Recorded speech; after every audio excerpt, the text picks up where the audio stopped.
Greetings, grace to you, and peace from God the Father and the Lord Jesus Christ.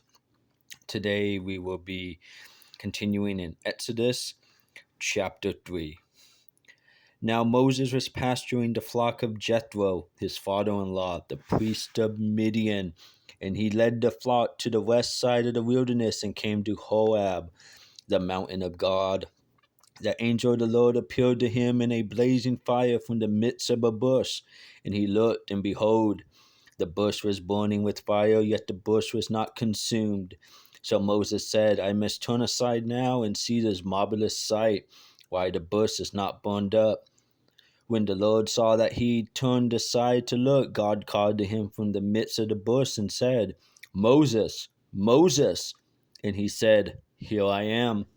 Then he said, Do not come near here. Remove your sandals from your feet, for the place on which you are standing is holy ground.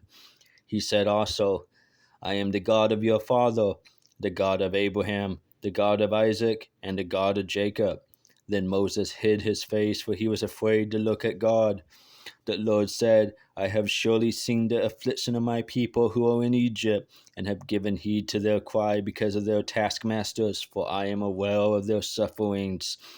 So I have come down to deliver them from the power of the Egyptians, and to bring them up from the land to a good and spacious land, to a land flowing with milk and honey, to the place of the Canaanite, and the Hittite, and the Amorite, and the Perizzite, and the Hivite, and the Jebusite.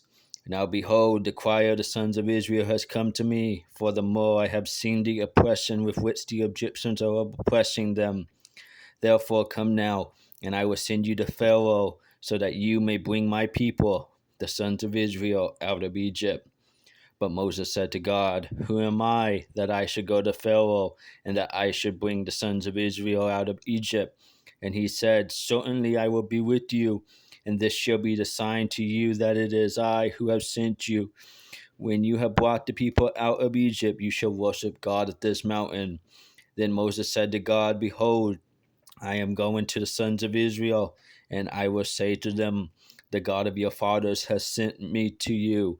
Now they may say to me, What is his name? What shall I say to them? God said to Moses, I am who I am. And he said, This you shall say to the sons of Israel, I am has sent me to you. God furthermore said to Moses, This you shall say to the sons of Israel, The Lord, the God of your fathers, the God of Abraham, the God of Isaac, and the God of Jacob, has sent me to you. This is my name forever, and this is my memorial name to all generations. Go and gather the elders of Israel together, and say to them, The Lord, the God of your fathers, the God of Abraham, Isaac, and Jacob, has appeared to me, saying, I am indeed concerned about you and what has been done to you in Egypt. So I said, I will bring you up out of the affliction of Egypt to the land of the Canaanite, and the Hittite, and the Amorite, and the Perizzite, and the Hivite, and the Jebusite, to a land flowing with milk and honey. They will pay heed to what you say, and you with the elders of Israel will come to the king of Egypt, and you will say to him, The Lord, the God of the Hebrews, has met with us. So now, please, let us go a 3 days' journey into the wilderness, that we may sacrifice to the Lord our God. But I know that the king of Egypt will not permit you to go, except under compulsion. So I will stretch out my hand and strike Egypt with all my miracles, which I shall do in the midst of it. And after that, he will let you go.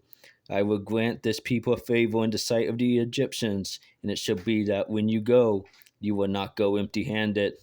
But every woman shall ask of her neighbor, and the woman who lives in her house, articles of silver and articles of gold, and clothing, and you will put them on your sons and daughters. Thus you will plunder the Egyptians.